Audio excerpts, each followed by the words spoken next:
And now we're going to move on to module 22.18 and talk about accessory digestive organs.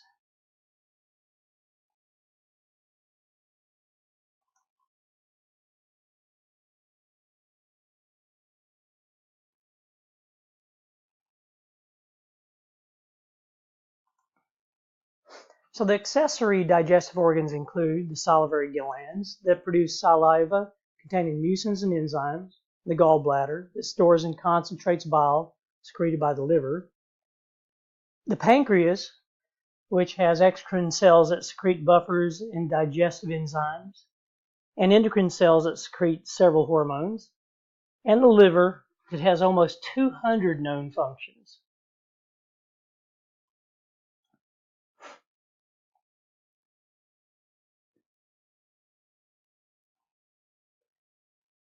The salivary glands, the pancreas, and liver also have very vital metabolic and endocrine functions.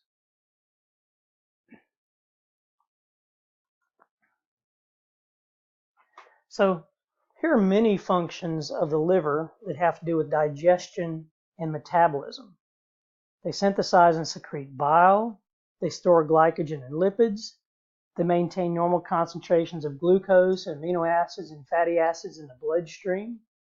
They synthesize and convert nutrient types, like conversion of carbohydrates and lipids. They synthesize and release cholesterol that's bound to transport proteins. They inactivate toxins. It stores iron. It stores fat-soluble vitamins. It synthesizes plasma proteins. It synthesizes clotting factors. It phagocytizes damaged red blood cells. It stores blood. It absorbs and breaks down circulating hormones and immunoglobulins, and absorbs and inactivates lipid-soluble drugs.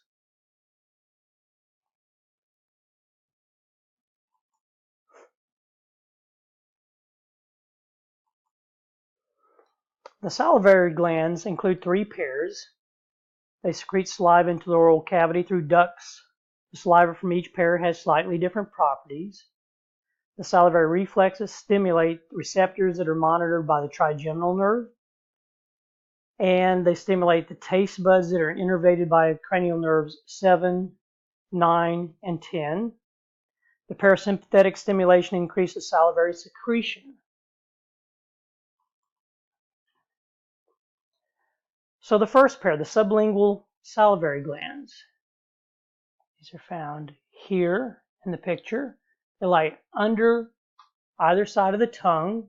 They secrete into many sublingual ducts that open along either side of the lingual frenulum. They produce a mucus secretion and act as a buffer and lubricant. Provides almost 5% of the total saliva secretion. The submandibular salivary glands are found here along the inner surface of the mandible in the mandibular groove. Each of them secretes into a submandibular duct that opens on each side of the anterior margin of the lingual frenulum. They secrete a mixture of buffers, mucins, and salivary amylase. And amylase is an enzyme that breaks down starches. The cells transport IgA antibodies into the saliva, and this provides protection against pathogens. These glands provide about 70% of your total saliva secretion. And then your parotid salivary glands lie inferior to the zygomatic arch, deep to the skin, covering the mandible. And those are found here. Each secretes into a parotid duct. It empties into the vestibule of the mouth near the second upper molar. They produce serous secretions that contain large amounts of salivary amylase, and they provide about 25% of the total saliva secretion. The types of cells that we see in the salivary gland and ducts include duct cells that assist in the secretion of buffers and antibodies, and mucus cells that secrete mucins, water, and buffers, and serous cells that secrete salivary amylase and lysozyme, which is an antibacterial enzyme. Serous cells also transport antibodies from the interstitial fluid into the saliva.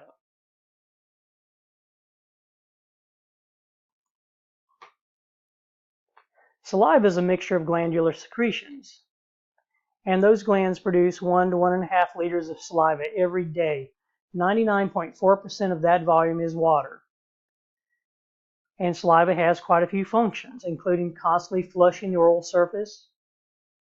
It has buffers that keep the pH of the mouth near 7.0 and prevents buildup of acids produced by bacteria. It contains antibodies, IgA in particular, and lysozyme to help control oral bacteria populations. And it mixes with food to form a bolus to be easily swallowed.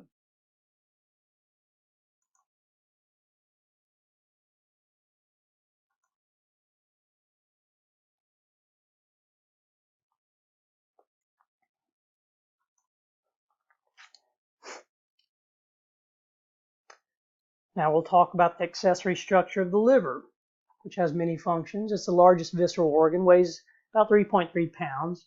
It's wrapped in a tough fibrous capsule and covered by a layer of visceral peritoneum. It's composed of 4 lobes, a right, a left, a caudate, and a quadrate.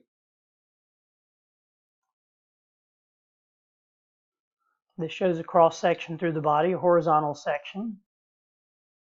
You see it takes up a pretty large area.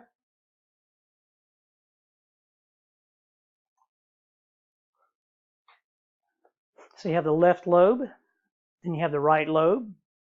It's separated from the left lobe by the falciform ligament. You have a coronary ligament, which is an extension of the falciform ligament. It surrounds the bare area. This is a region where the liver contacts the diaphragm. There's no peritoneal layer here or cover. You have a round ligament that's a thickening in the posterior margin of the falciform ligament, and it marks the path of the fetal umbilical vein.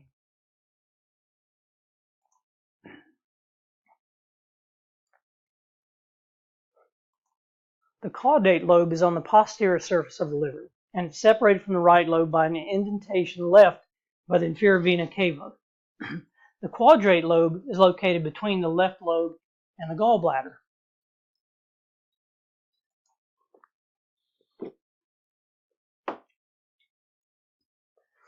Now the gallbladder is right behind the liver. It temporarily stores bile produced by the liver.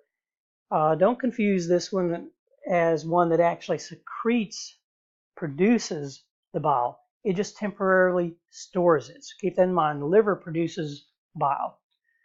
The bile duct carries bile from the liver and gallbladder to the duodenum by way of the porta hepatis.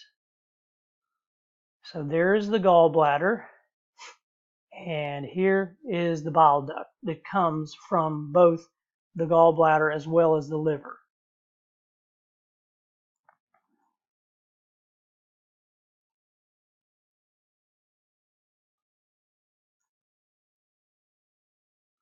Liver lobules are the basic functional units of the liver. The liver contains about 100,000 liver lobules. Each is about 1 millimeter in diameter. The adjacent lobules are separated by an interlobular septum. The hexagonal shape in the cross section is often seen if you look at it in the microscope, which you will in lab. And it's surrounded by 6 portal areas, one on each corner of the lobule. The portal area is also referred to as the portal triad and has 3 structures. A branch of the hepatic portal vein, which receives blood from the hepatic portal system that brings blood from the abdominal viscera. A branch of the hepatic artery proper, and a bile duct. It branches from the arteries and veins of each portal area that deliver blood to the liver sinusoids of the adjacent liver lobules. The liver lobules contain hepatocytes, which are liver cells. They form a series of irregular plates arranged like the spokes of a wheel. The plates are only 1 cell thick, and their exposed surfaces are covered with short microvilli. The plates of the hepatocytes are separated by liver sinusoids. These are delicate blood vessels. They do not have a basement membrane, and they resemble large fenestrated capillaries.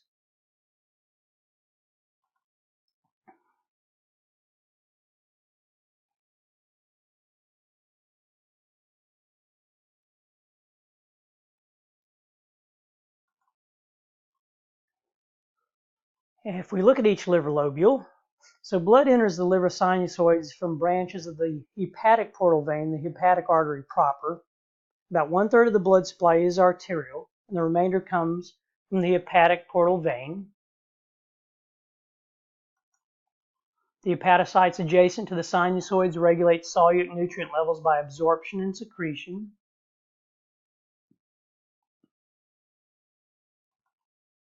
The stellate macrophages, also called Kupffer cells, in the sinusoidal lining engulf pathogens and cell debris and damaged blood cells. They also store iron, some lipids, and heavy metals, like tin and mercury, that are absorbed by the digestive tract.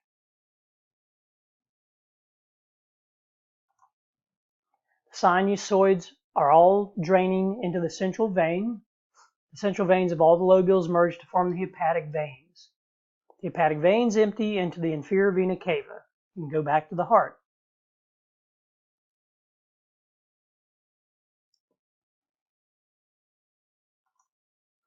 Hepatocytes secrete bile into a network of narrow channels called bile canaliculi, and the bile canaliculi merge to form bile ductiles, or ductules.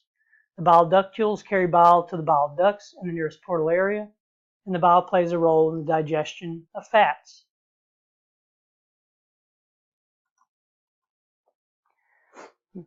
Quite a few diseases of the liver that are quite serious can lead to degenerative changes in the liver tissue and constriction of blood flow. Examples are viral hepatitis and alcoholism. Constricted blood flow from a clot or damaged tissue causes portal hypertension. Increased pressure in the hepatic portal system occurs. It distends the small peripheral veins and capillaries. This can cause a rupture of the vessels that lead to potentially fatal bleeding. This forces fluid into the peritoneal cavity and produces ascites.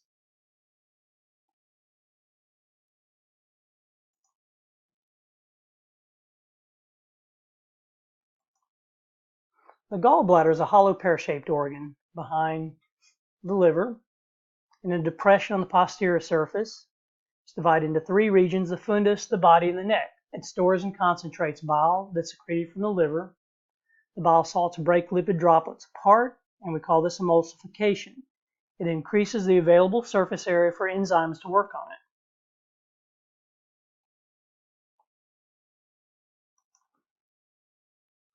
The path of the bile involves the right and left hepatic ducts that collect the bile from the liver bile ducts.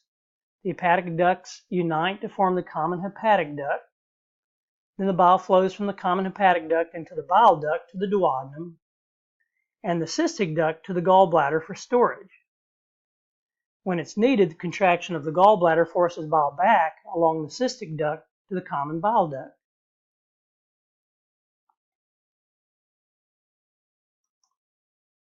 The common bile duct penetrates the duodenal wall and meets the pancreatic duct at the duodenal ampulla, the chamber within the duodenal papilla. The hepatopancreatic sphincter encircles the lumens of these areas where they enter into the duodenum. This prevents flow of the bile into the duodenum except at mealtime.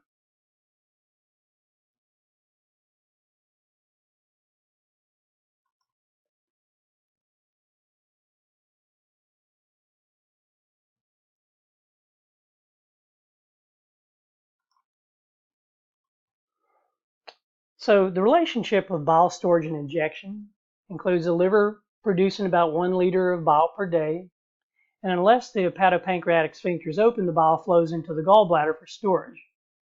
Release of CCK by the duodenum triggers dilation of the hepatopancreatic sphincter and then contraction of the gallbladder.